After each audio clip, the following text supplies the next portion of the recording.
अरे पंडित जी तो पाठ करेले जंतर मंतर पढ़ के। पंडित जी तो पाठ करेले जंतर मंतर पढ़ के।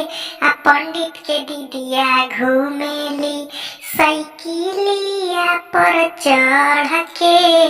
पंडित के बहिनी घूमेली। पंडित के बहिनी खोल खोल अंडा देली गोल गोल। आई हो दादा झमेल भइल। पंडित के पतरा फेल भइल। पंडित जी त बेहोश भइले सुनी यही खबर के।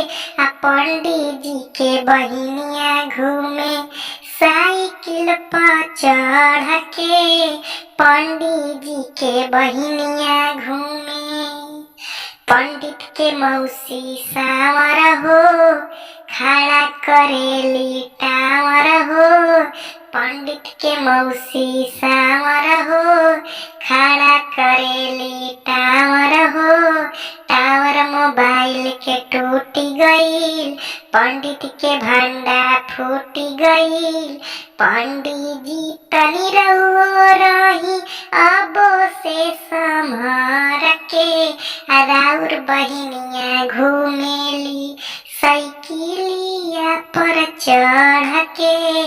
राउर बहिनिया घूमेली